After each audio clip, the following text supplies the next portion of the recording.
مشکل معنی اور ان کے مصادر جو ہے نا وہ کیا ہیں. یہ 33 ہے فرض کی یہ خطبہ, یہاں پہ دیکھیں جو ہے نا وہ 33 اس کے جو ہے نا مصادر جو ہے نا وہ کیا کیا ہیں, تو یہاں پہ وہ بھی اس کے ساتھ ساتھ جو ہے وہ لکھا جاتا ہے. اسی طرح مثلا 98 پہ آ جائیں, یہاں پہ خطبہ نمبر 98 ہے اور اس کے جو ہے نا وہ مصادر دیکھیں, الامامۃ والسیاست, جی اہل سنت کی ہے نا, جلد نمبر 1 صفحہ نمبر 151 ابن قتیبہ. اسی طرح تذکرۃ الخواص کو دیکھیں صفحہ نمبر 100 سبت احمد الجوزی. اسی طرح یعنی سارے کے سارے نہ فقط اہل سنت, پھر آگے الارشاد جو شیخ مفید کی کتاب ہے اس کے 157 پر. بحار الانوار میں چلے جائیں جو علامہ مجلسی کی ہے, اس میں جو ہے باب الفتن میں جو ہے نا یہ سارے موجود ہیں. تو کوئی بھی ایسی چیز نہیں ہے کہ جو نہج البلاغہ میں ہے اور اہل تسنن کی جو کتابیں ہیں اس میں موجود نہ ہو, کوئی نئی چیز نہیں ہے. اور سب سے میں سمجھتا ہوں کہ جو خطبہ شکشکیہ کہ جس پہ بڑا شور مچایا گیا اور بڑا وہ کیا گیا, اور میں بعد میں میرے خیال میں وہ آئے تو زیادہ بہتر ہے. یہاں پہ مولا نے جو ہے نا فرمایا کہ میں تم سب کو کیا کرتا ہوں, تقوی الہی کی وصیت کرتے ہیں. چونکہ جب تقوی الہی آ جاتا ہے تو وہ نہ ہی تو دھوکہ دیتا ہے اور نہ ہی جو ہے نا وہ دھاندلی کرتے ہیں مطالب میں, نہ فقط جو ہے نا وہ دھاندلی ہوتی ہے ووٹوں میں بلکہ مطالب میں بھی جو ہے وہ دھاندلی ہوا کرتی ہے.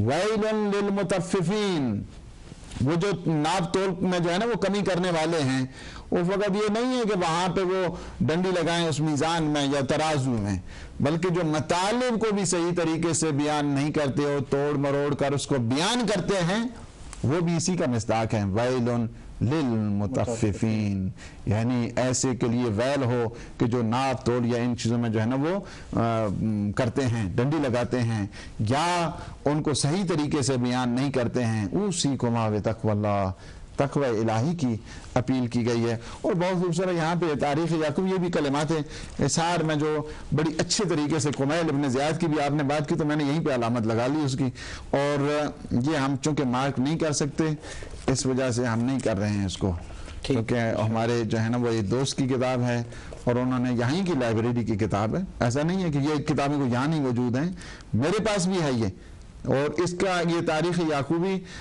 میں نے دیکھا ہے یہاں پہ لائبریری اردو میں بھی موجود ہے, اس میں بھی جو ہے نا آپ پڑھ سکتے ہیں کہ کمیل ابن زیاد کو بڑی خوبصورت جو ہے نا وہ وصیت کرتے ہیں مولا کائنات.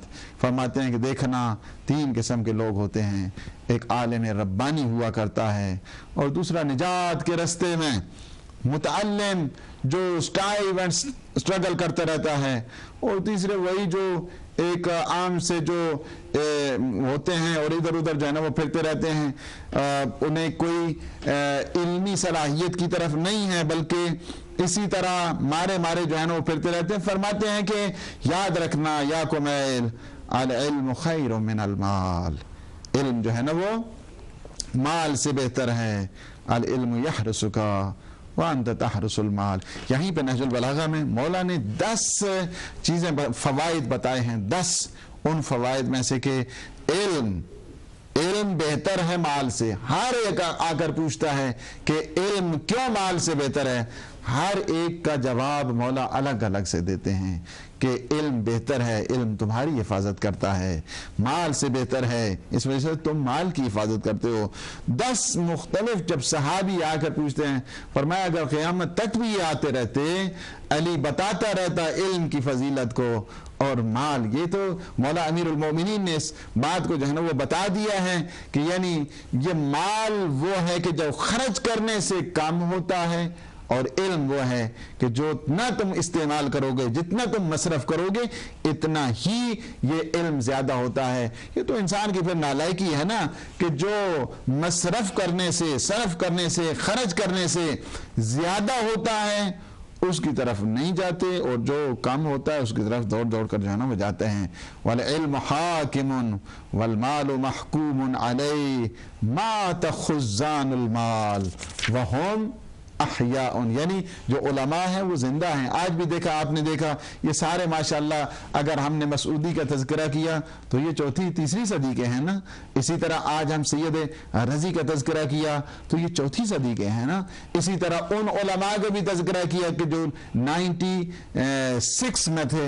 یہ سارا کیا ہے کہ علماء والعلماء باقون ما بقی الدہر, کہ علماء باقی رہیں گے جب تک یہ زمین اور زمان باقی ہے، یہ جب تک دہر یہ زمانہ باقی ہے، اس وجہ سے اعیانہم مفقودہ. اور فرماتے ہیں کہ یہ جو ہے نا ان کے جو بدن ہے وہ ہو سکتا ہے چلے گئے ہوں موت کی طرف، لیکن ان کے دل جو ہے نا اب بھی زندہ ہیں، وہ زندہ رہیں گے. اس وجہ سے کہ العلماء باقون ما بقی دہر، کہ علماء باقی رہیں گے. اللہ سبحانہ و تعالی کے حبیب کے وسیع کا کلام ہے. تو یہ ہے کہ اس بات کی طرف متوجہ کرنے کے لیے کہ ماشاءاللہ یہ پروگرام اصل میں تو یہی ہے نا کہ اتحاد کی طرف لے کر آئیں، لوگوں کو قریب کریں. اور یہ جو فساد پھیلانے والے ہیں کہ نہیں یہ اسی طرح من کلام اللہ، ان کو یہ واضح کر دیں اہل سنت اہل شیعہ آپس میں بھائی ہیں. اور یہ جو نہج البلاغہ ہے نہ فقط شیعوں کا ہے. آج ہم صاحب جو ہے بتا دیں، اپنے شیعوں کو بھی بتانا چاہتے ہیں، مت سمجھنا کہ یہ نہج البلاغہ شیعوں کا ہے، یہ نہج البلاغہ اہل سنت کا بھی. اس وجہ سے کہ ان کے مولا کا کلام ہے، ان کے خلیفہ کا کلام ہے، ان کے ولی کا کلام ہے، اللہ کے حبیب کے نمائندے کا کلام ہے. اس کو کبھی نہ سمجھنا کہ یہ شیعہ کے لیے مخصوص ہو گیا ہے. ہر مسلمان کا حق بنتا ہے کہ وہ نہج البلاغہ سے استفادہ کریں. اور وہ جو دھوکہ دینا چاہتے ہیں، کنفیوز کرنا چاہتے ہیں، لوگوں کو پریشان کرنا چاہتے ہیں، ان سے ہدایت ٹی وی نے انہیں آگاہ کر دیا کہ نہیں، ہم سارے مسلمان ایک ہیں، یہ جو آگ لگانے والے ہیں دوسرے. سبحان اللہ. ناظرین، آپ نے دیکھا کہ بنیادی طور پر ہمارا مقصد یہ ہے کہ جو لوگ جھوٹ کا سہارا لے کر کے دھوکہ دہی سے کام لیتے ہیں اور اپنی خطابت کی چرب زبانی سے لوگوں کو جو سیدھے سادے ہیں بھولے بھالے ہیں ان کو حق سے دور کرتے ہیں. ان کوششوں میں سے ایک کوشش یہ بھی تھی کہ نہج البلاغہ کو مشکوک بنا دیا جائے اور یہ کہہ کر کے کہ اس کی کوئی سند موجود نہیں ہے یا اس کے ساتھ لکھی بھی نہیں ہے. میرے پاس کتاب موجود ہے اور دیکھو یہ نہج البلاغہ، اس میں کوئی سند نہیں ہے. کتاب نہج البلاغہ بالکل وہ عظیم کتاب ہے کہ جس کے لیے سند پر بہت ساری کتابیں لکھی گئیں. میں ان کے لیے بھی اور ہمارے اہل سنت کے جتنے بھی علماء کرام ہیں میں بہت احترام اور ادب کے ساتھ گزارش کر رہا ہوں. دیکھیے الحمدللہ آپ نے شروع سے لے کے اب تک دیکھا ہوگا کہ ہمارا کبھی بھی یہ مقصد نہیں کہ خدا نخواستہ زبان پر کوئی ایسا رقیق لفظ بھی آئے کسی کے لیے کہ جو ہم سے موافق نہیں ہے. مخالف کو بھی ہم احترام کے ساتھ یاد کرتے ہیں.